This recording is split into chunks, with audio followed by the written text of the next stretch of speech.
We're just here after the trial of Derek Reimer, and what a dark day in Canada this is, folks.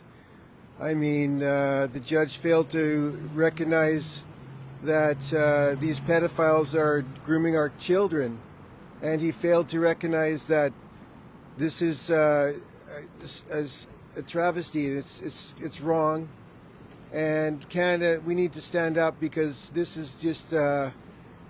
Today, the judge has sided with the Crown, saying that it's fine to sexualize and indoctrinate children. And what a dark day for Canada. Canada needs to wake up. People, show up tomorrow. There's another hearing, and we need to really stand up for Derek and to stop this evil in our Canada.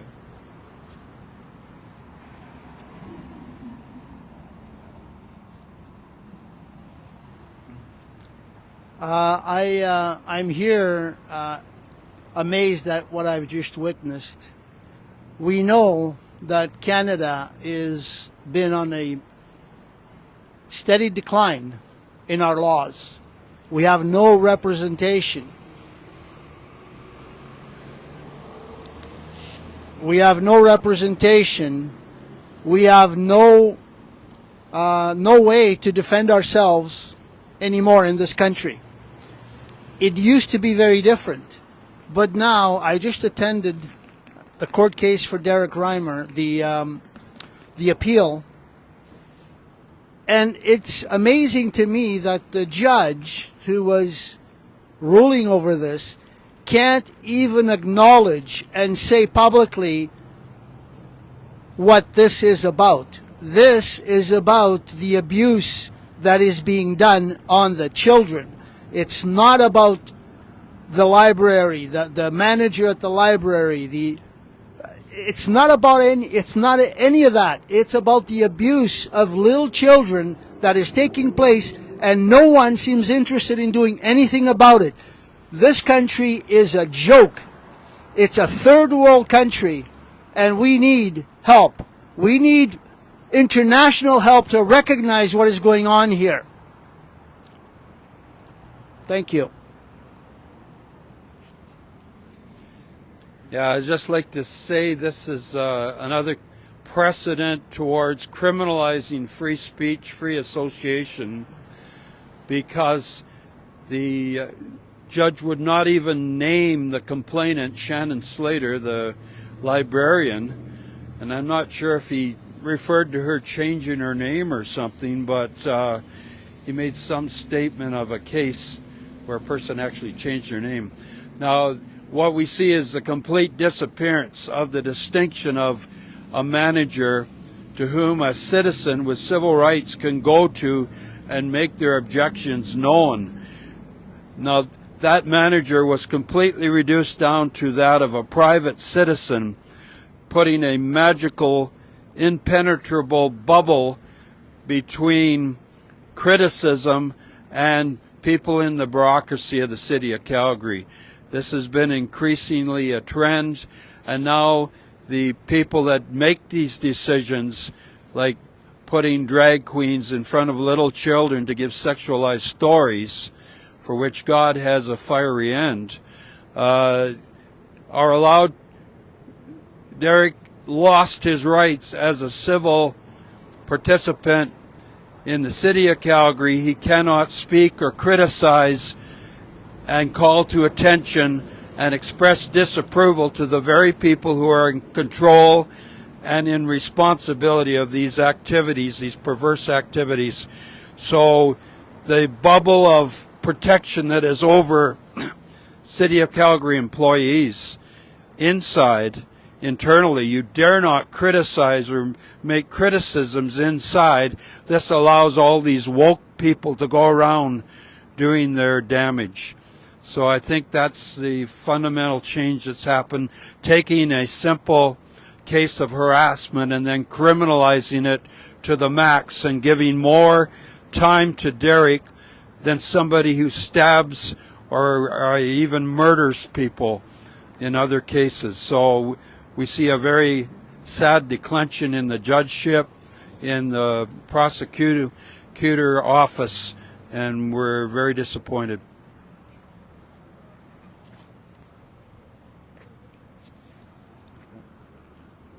Well, that was well said, Larry. And it's so true. The criminalization of free speech continues, but in an unlawful manner. And so that's why they must call it mischief, creating disturbance, criminal harassment in this case. I noticed that Justice Shane Parker, who ruled today, elevated the language of the case. He's now saying that Derek Reimer accused the complainant of child abuse and incited the mob. He also went on to say, imagine what would have happened had she been physically assaulted. Okay, so now the standard of proof, never mind proving something beyond reasonable doubt, or as they say in civil cases, proving something on the balance of probabilities. Now we have Justice Parker really dragging the standard of proof into the mud based on his own imaginations, as Stephen Johnston did down there in Lethbridge when he said, imagine what would have happened if Chris Carbert had come out of the trailer, guns blaring, instead of having his hands up. Just pure, fanciful speculation coming from a man who will be remembered in the footnote in the ledger of history, joining the ranks of those who support child grooming, sexualization of children, indoctrinating children into gender fluidity theory.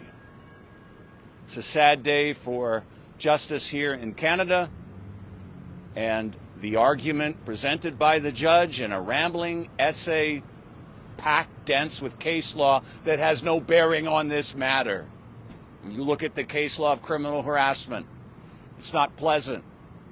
To my left stands our friend Shannon, who was a victim of criminal harassment, suffered at the hands of a male predator. There's no resemblance. His Honor today mentioned the importance of it's not just an error in the details, but the substance that matters. Hypocrite! You're a liar, Justice Shane Parker. You're ignoring the substance. Criminal harassment goes on for months and years. That is the behavior that Parliament targeted, and you have warped it. And like Justice Karen Molly before you, you have belittled the experience of women who have suffered criminal harassment, including my friend Shannon here. More to come. We're not giving up this fight. The criminals running our judicial system, they can join the ranks of the child groomers and the man in the wig and the dress and the lipstick, getting the toddlers to play dress up in front of him. We will continue to come at them with our words and our God-given reason. God bless liberty. God bless Derek Reimer. Thank you so much, Shane. I want to send a challenge to you. Please share this video. Let the world know. And I want to address our American friends. Please let the Trump administration know that Canadian justice system has completely fallen. The Christians are targeted regularly by a corrupted to the core so-called Canadian justice system. The judges have become woke and rogue. They don't even follow the law. They make stuff up like this judge today. So let the President of the United States of America, Donald J. Trump, know before the G7 that Canadian so-called justice system has completely fallen. There is no justice if you're a Christian in this land. Also, my fellow Albertans, Canadians, we do not have even one politician, not one MLA, not even one member of parliament that is standing for our Christian rights in Canada, in Alberta. Not one politician, not one premier is standing for the Christian rights. We are being targeted, prosecuted, and persecuted for our faith. Canada should be put on a watch list as a nation that openly and willfully persecutes Christians and our faith. So spread the word around. Let the people know what is happening here. And remember, maybe one day, and that's my prayer, that Albertans will do the right thing. And that Albertans will vote for true representatives.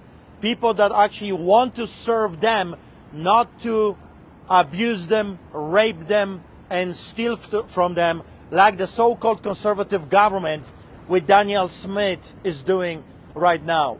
Pray for Derek, pray for his family, pray for prosecuted and persecuted Christians in Canada, because they are not stopping.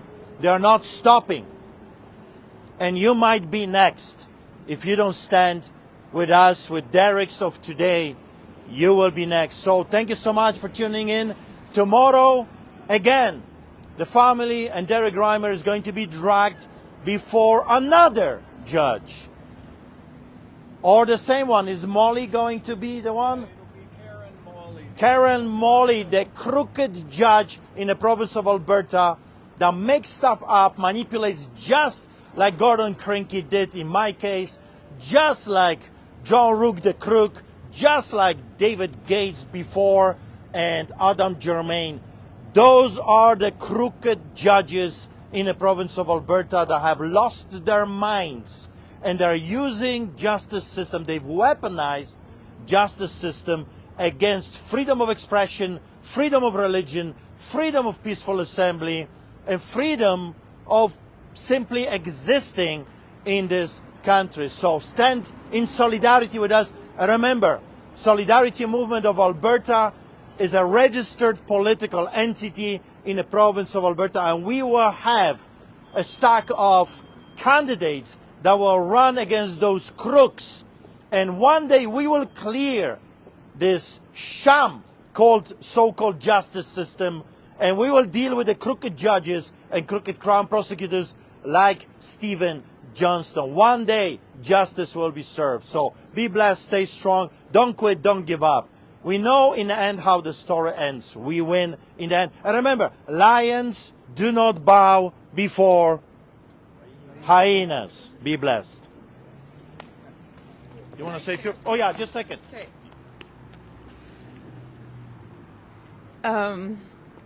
So it's still very emotional to talk about, but I just can't shut up about this because my own personal experience with criminal harassment, this is just a shock today. I'm still in a state of shock.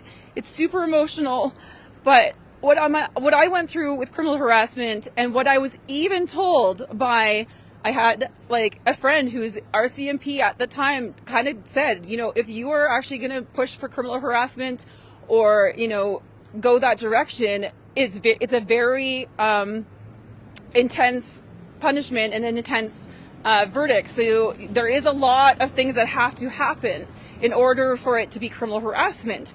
And I had clear evidence of it, and it was a threat to my life, violent images, many messages that I told him to stop continuously, and he continued on and on and on. I told him not to show up my work. He was found on camera at my work. And so all of these things were repeated numerous times until finally he then was locked up after the second victim, actually, which I haven't expressed. Something happened to the second victim. So he wasn't actually locked up right away, and he had stalked 3 people. I was one of 3 victims, and the other one wasn't so lucky. So I actually had to pack up and move provinces before he was even caught. They took months to catch him, even though it was a small town. So just going through all of that and having to uproot my whole entire life and like leave a job I loved, a place I loved, and just kind of rearrange my entire life. I had to do a police report as well. And I think actually Shannon did not do a police report.